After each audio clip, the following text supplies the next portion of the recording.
तो जो लोग भी इस वीडियो को डिसलाइक मारने के लिए तड़प रहे हैं ना, बस मेरे पास लास्ट में उनके लिए एक सरप्राइज है, उसे बिल्कुल भी मिस मत करना। What's up, Harry? Hey! Woohoo! How much, Harry? 5 pounds. हक दिया। मतलब भाई जिस तरह से ये हैरी से मिल रहा था, इसको देख के तो साफ लग रहा है कि ये हैरी को बहुत समय से जानता है, यहीं आता है बाल कटाने। फिर भी लास्ट में पूछ रहा है हाउ मच, 5 पाउंड। मतलब भाई जब मैं बाल कटाने जाता हूँ, वहां जब मैं पहली बार गया था तभी उससे पूछा था कि भाई कितना हुआ, 100 रुपए, ठीक है। हाँ वो अलग बात है, मेरे दिमाग में उस समय चल रहा था कि 50 में पहले वाला भी अच्छा काटता था, लेकिन भाई समय के साथ आगे बढ़ना पड़ता है, अपग्रेड होना पड़ता है, तो अब मैं वहीं जाता हूँ 100 रुपए वाले के पास। लेकिन मैं उससे हर बार नहीं पूछता कितना हुआ कितना हुआ। अगर उससे हर बार मैं पूछने लगा तो वो भी मेरे को बोलेगा अरे तू जा रही माइकल भाई के गंदे कपड़े संभाल के धोना। माइकल भाई के पैंट से मतलब चल ठीक है, मैं मानता हूँ कि हैरी भूल गया था कि इसमें कपड़े नहीं, इसमें पैसे हैं। लेकिन भाई अगर मेरे पास झोला भर के कपड़े होंगे तो मैं झोला सहित वॉशिंग मशीन में कपड़ा नहीं डाल दूंगा, झोला से एक एक कपड़ा निकालूंगा और फिर वॉशिंग मशीन में डालूंगा। लेकिन इधर ये तो झोले को खोलता भी नहीं है। तो ये है बिग भाई, जिनके साथ बॉडीगार्ड्स इतने आते हैं कि उनको गिनने में 2 मिनट लग जाए। उनकी ये हालत 3 लड़कियों ने की है। वाह, अगर सभी डॉन ऐसे हो जाए तो मजा ही आ जाए। अभी यहाँ पे किसी के भी हाथों में चश्मा नहीं है, लेकिन बाद में स्टाइल मारने के लिए कहाँ से चश्मा आ जाता है पता नहीं। और गौर करोगे तो इनके चश्मे में सामने कोई दिख भी नहीं रहे, जबकि ये तीनों सामने ही खड़े हैं।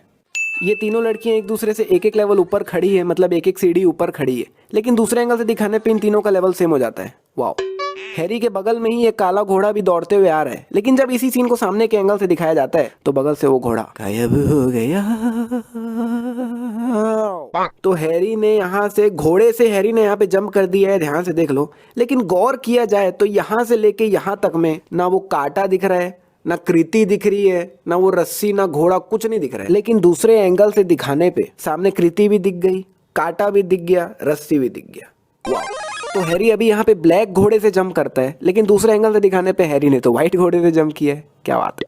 तो अभी हैरी ने यहाँ से जस्ट जंप कर ही दिया है और यहाँ पे एक ही व्हाइट घोड़ा दिख रहा है, लेकिन अगले ही पल दूसरे एंगल से दिखाने पे यहाँ तो 2-2 है। It's magic, it's magic, I want. चल ये लोग चौक के बोल रहे सितमगढ़ तो समझ भी आ रहा है, लेकिन अंकल बिना फालतू का चौक जा रहे हैं। मतलब जहाँ पे अंकल खड़े उनको तो दिख भी नहीं रहा होगा एरो कहाँ पे आके रुका है। और चल मान लेते हैं अंकल को एक बार दिख भी रहा होगा, लेकिन इसको तो बिल्कुल भी नहीं दिख रहा होगा कहाँ पे एरो रुका है। अभी ये चीज एरो के जस्ट ऊपर आके रुका है, जस्ट, लेकिन अगले ही पल वो चीज वहां से गायब हो गया। तो खिड़की से इतना तेज हवा आता है कि पूरा ग्लोब घूम जाता है, लेकिन इनमें से किसी का भी बाल इतनू सा भी नहीं हिलता। और हवा से ग्लोब घूमने के बाद ये चीज वापस से जस्ट एरो के ऊपर आके रुकती है और अगले ही पल ऊपर से गायब भी हो जाती है भाई। और दूसरे एंगल से दिखाने पे वो चीज वापस एरो के ऊपर भी आ जाता है। अरे भाई कुछ है इसमें कुछ तो गड़बड़ है, सही बता रहा हूँ मैं। अभी इस गाड़ी की परछाई लेफ्ट साइड में और अंदर आता ही ये हो गई राइट साइड में। क्या बात।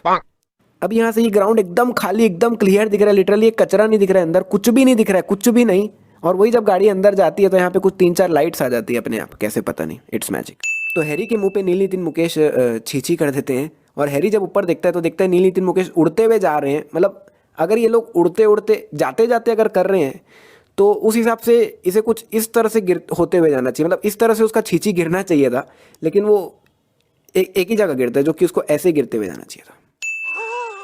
राजकुमार बालादेव सिंह, मेरे अन्नदाता, मेरे पिताता, इसके सर पे बाल भी आ गया। ताना नहीं यार, तुम लोगों ने मेरा कितना खून उबाला उबाला उबाला। कुछ समझे? अगर समझे तो नीचे कमेंट जरूर कर देना, मैं मान जाऊंगा बहुत इंटेलिजेंट हो। और अगर नहीं समझे तो मैं बैठा हूं ना, क्या दिक्कत है। मतलब यहाँ पे आखिरी पास्ता हैरी को पूरा पूरा नाम ले देता है हैरी के सामने, राजकुमार बालादेव सिंह जी, लेकिन हैरी को कुछ याद नहीं आता। और उधर बिग भाई ऐसी कुछ शब्द बोलते बोलते उनके मुंह से बाला निकल जाता है, मतलब वो उबाला बोलते हैं उसमें बाला निकल जाता है।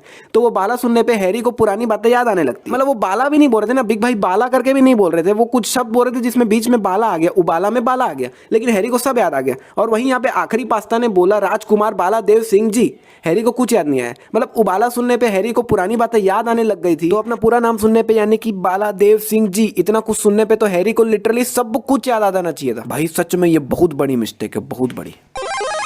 तो अभी हैरी ने अपने हाथ में एक जलता हुआ माचिस पकड़ा हुआ है, जो कि अगले ही पल हाथ से गायब हो गया। अभी जहां तक अपने नजरें जा रही है वहां तक हमें दीवार ही दीवार दिख रहा है, और अगले ही पल यहाँ पे एक खिड़की आ गया और वापस अगले ही पल वो खिड़की गायब हो गया। अभी बाला ने अपने दोनों हाथ नीचे कर लिए हैं, सामने से दिखाने पे उसके दोनों हाथ ऊपर हैं, वापस नीचे हैं, फिर से ऊपर है, वाओ।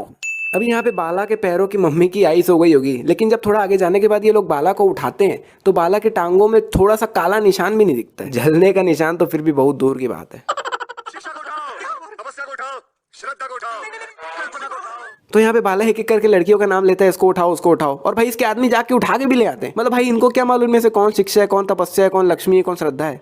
मतलब सही है भाई। मतलब इधर इतना तूफान आया पड़ा है और पीछे एक पत्ता भी नहीं हिल रहा है। बहुत हार्ड, बहुत हार्ड। तो ये सीन हम सभी को अच्छे से याद है जहाँ पे बांगड़ू महाराज इस तलवार को अपने तहखाने से निकालते हैं। लेकिन आज मैं इस मूवी की सबसे बड़ी गलती से आपका रूबरू करवाने वाला हूँ। मतलब ये बहुत बड़ी गलती है, और वो गलती ये है कि बांगड़ू महाराज इस तलवार को अपने तहखाने से नहीं निकालते, बल्कि तहखाने के बगल में एक छोटी सी जगह है तलवार रखने की, वहां से निकालते हैं। मतलब भाई हमें यहाँ पे साफ दिख रहा है कि उन्होंने इसे तहखाने के अंदर से नहीं निकाला है, तहखाने के बगल से, मतलब पीछे दिख रहा है हमें। मतलब ये है गलती, मतलब बहुत बड़ी गलती है। और यहाँ पे मैंने इस रहस्य से भी पर्दा उठा दिया कि वो अपने तहखाने से तलवार कैसे निकाले भाई। तो अभी बांगड़ू महाराज बाला को किस तरह से तलवार दे रहे ध्यान से देख लो, क्योंकि जहां से तलवार पकड़ते हैं रितेश, यार बांगड़ू बुंगड़ू, तो रितेश ने अपने दोनों हाथों से वहीं से तलवार को पकड़ा हुआ है जहां से असली में तलवार पकड़ते हैं। लेकिन अगले ही पल जब दूसरे एंगल से दिखाया जाता है तब रितेश ने कुछ अलग तरीके से तलवार पकड़ा हुआ है, और ये हिस्सा जो नीचे था वो ऊपर आ गया। मतलब इसको बोले कैसे वो मेरे को समझ नहीं आ रहा था, इसलिए आप खुद ही इसको ध्यान से देख लो यार कैसे गलती हुई है। बांगड़ू बुंगड़ू हट।